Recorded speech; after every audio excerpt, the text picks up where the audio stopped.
I'm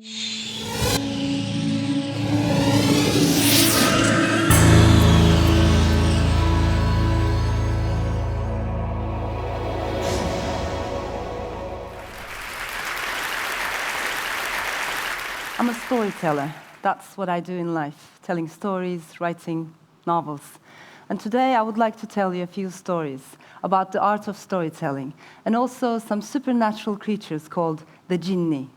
But before I go there, please allow me to share with you glimpses of my personal story. I will do so with the help of words, of course, but also a geometrical shape, the circle. So throughout my talk, you will come across several circles. I was born in Strasbourg, France, to Turkish parents. Shortly after, my parents got separated and I came to Turkey with my mom. From then on, I was raised as a single child by a single mother. Now, in the early 1970s, in Ankara, that was a bit unusual. Our neighborhood was full of large families where fathers were the heads of households. So I grew up seeing my mother as a divorcee in a patriarchal environment. In fact, I grew up observing two different kinds of womanhood. On the one hand was my mother, a well-educated, secular, modern, westernized Turkish woman. On the other hand was my grandmother, who also took care of me and was more spiritual, less educated, and definitely less rational. This was a woman who read coffee grounds to see the future and melted lead into mysterious shapes to fend off the evil eye. Many people visited my grandmother, people with severe acne on their faces or warts on their hands. Each time, my grandmother would utter some words in Arabic, take a red apple, and stab it with as many rose thorns as the number of warts she wanted to remove.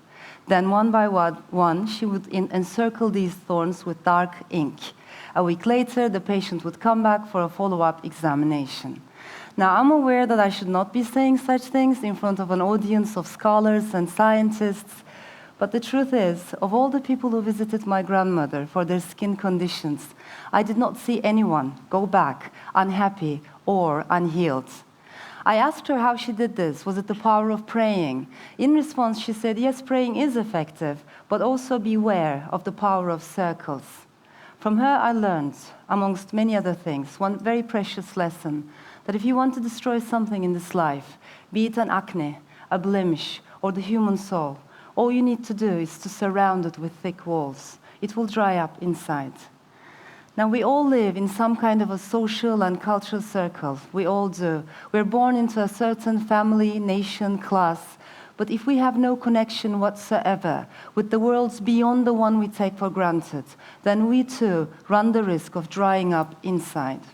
Our imagination might shrink, our hearts might dwindle, and our humanness might wither if we stay for too long inside our cultural cocoons. Our friends, neighbors, colleagues, family, if all the people in our inner circle resemble us, it means we are surrounded with our mirror image. Now, one other thing women like my grandma do in Turkey is to cover mirrors with velvet or to hang them on the walls with their backs facing out. It's an old Eastern tradition based on the knowledge that it's not healthy for a human being to spend too much time staring at his own reflection.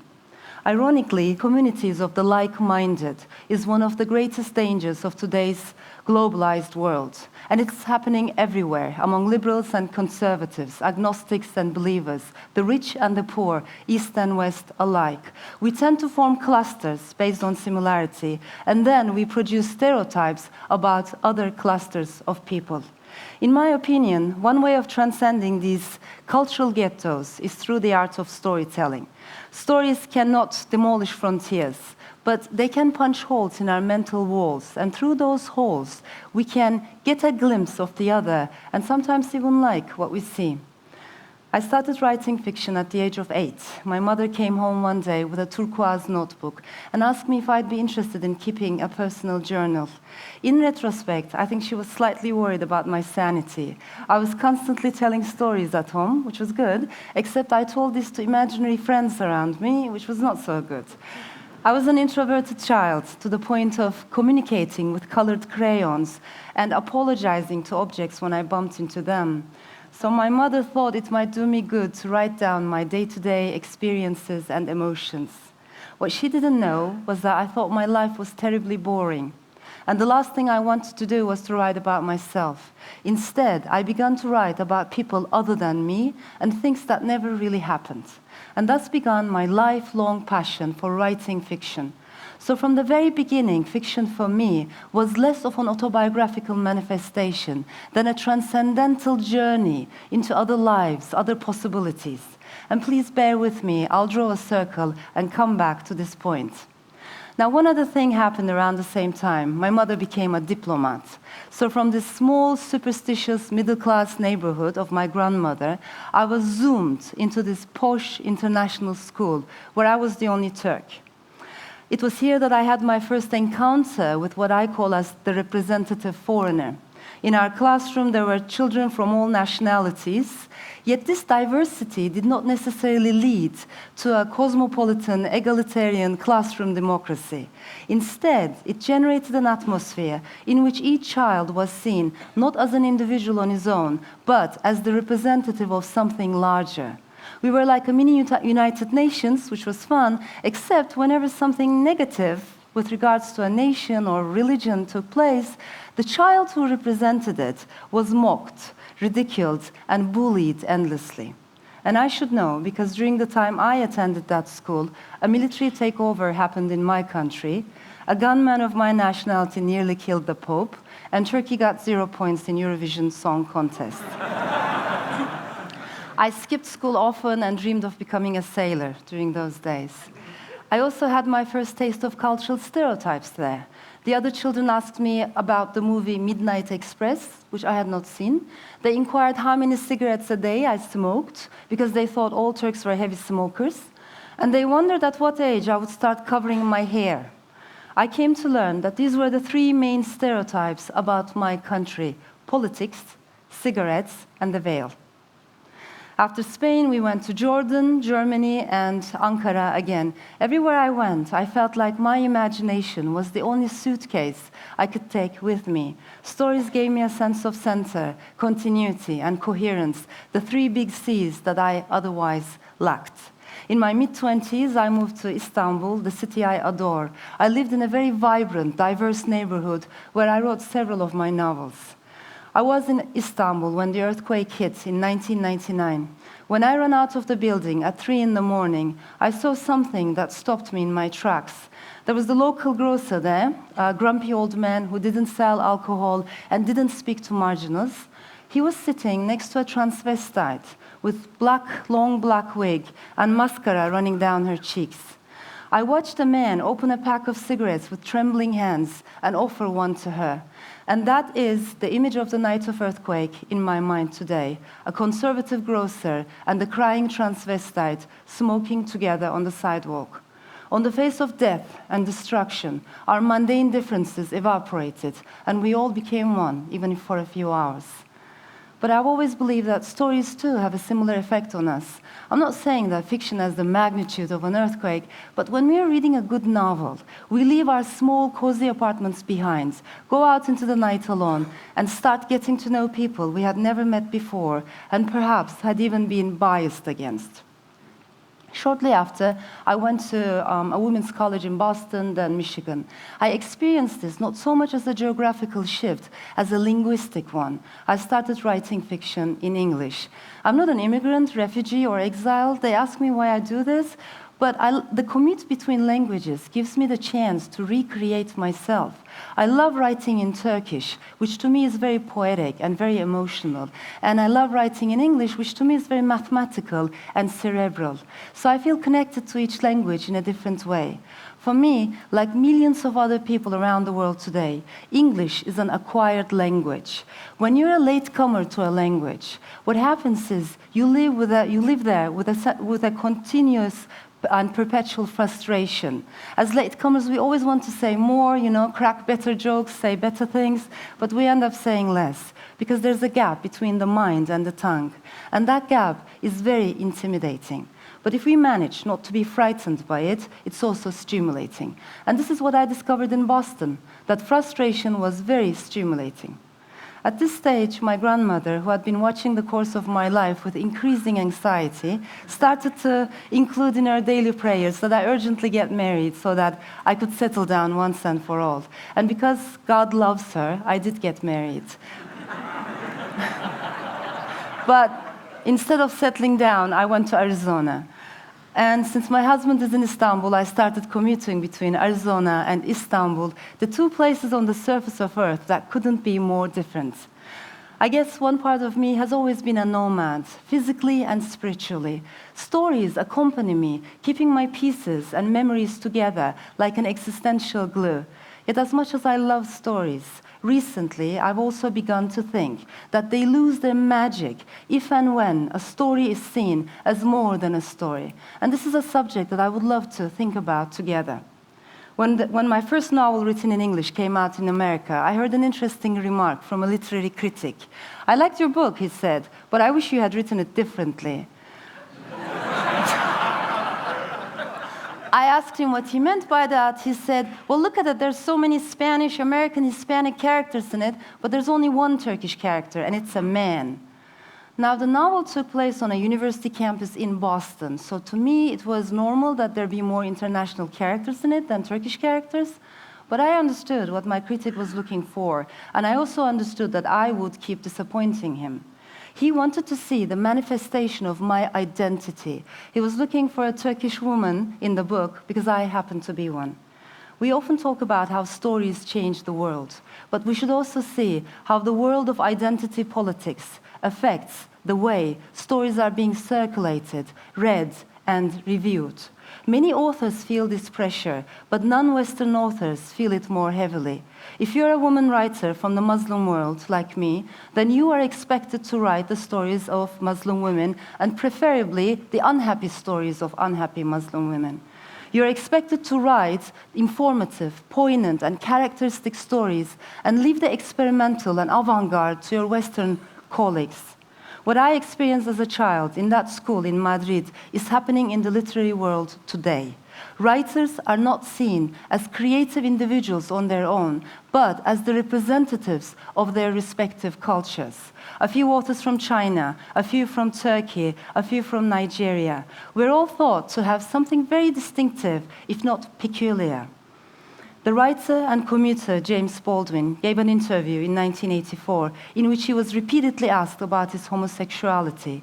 When the interviewer tried to pigeonhole him as a gay writer, Baldwin stopped and said, "But don't you see, there's nothing in me that is not in everybody else, and nothing in everybody else that is not in me."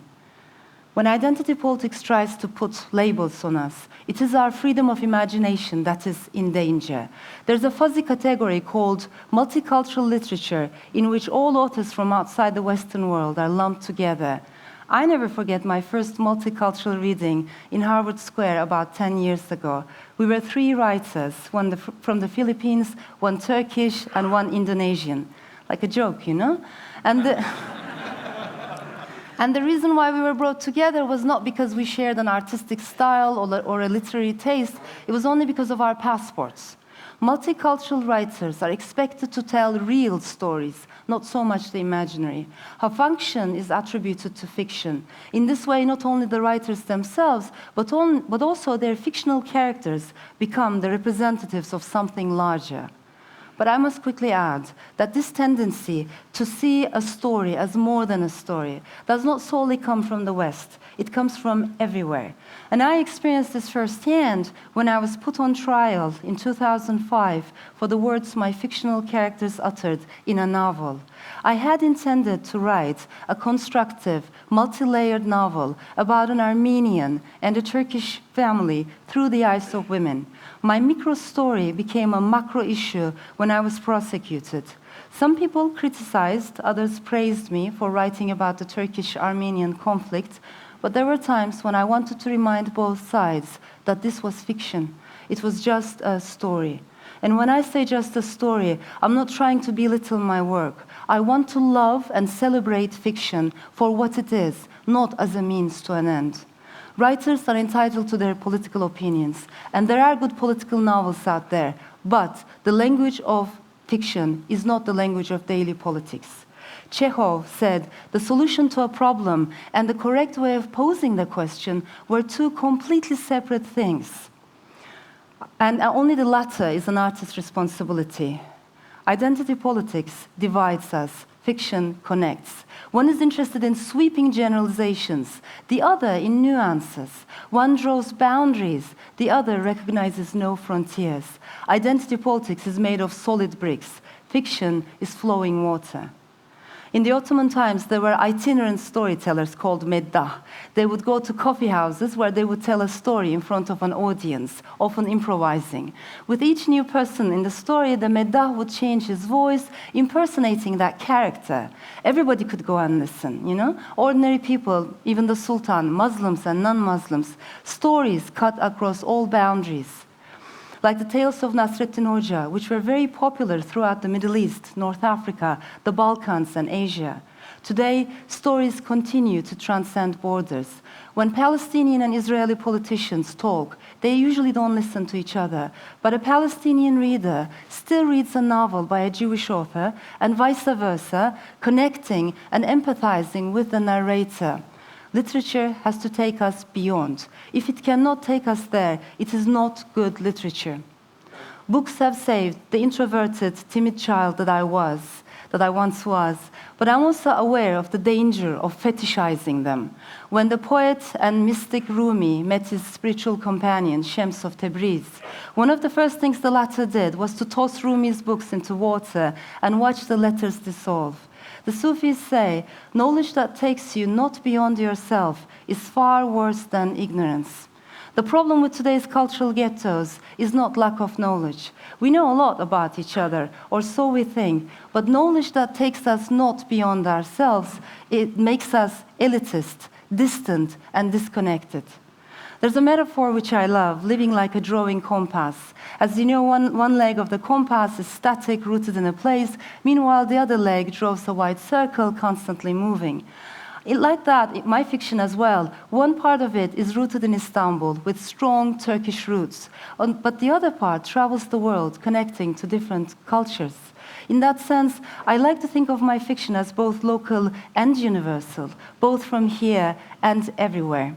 Now, those of you who have been to Istanbul have probably seen Topkapı Palace, which was the residence of Ottoman sultans for more than 400 years. In the palace, just outside the quarters of the favorite concubines, there's an area called the Gathering Place of the Jinn. It's between buildings. I'm intrigued by this concept. We usually distrust those areas that fall in between things. We see them as the domain of supernatural creatures, like the jinn, who are made of smokeless fire and are the symbol of elusiveness. But my point is, perhaps that elusive mid-space is what writers and artists need most. When I write fiction, I cherish elusiveness and changeability. I like not knowing what will happen 10 pages later. I like it when my characters surprise me.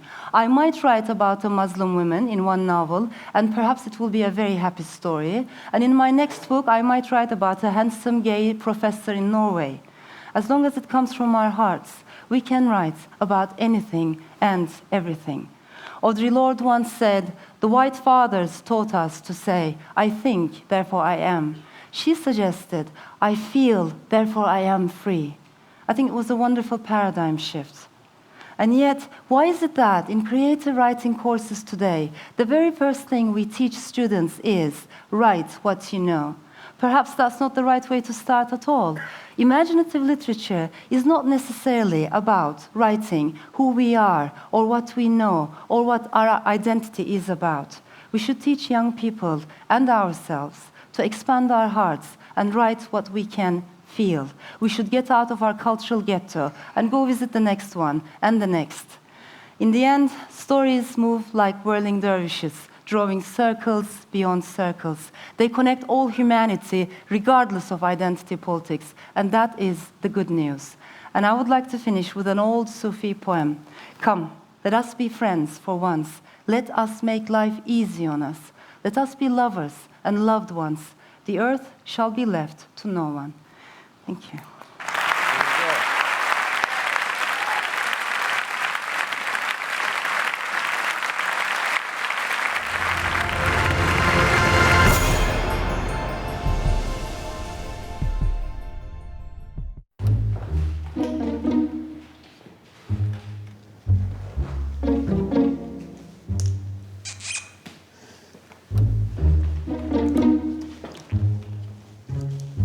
very funny. You got me. I changed it to a plus. We are Intel, sponsors of tomorrow.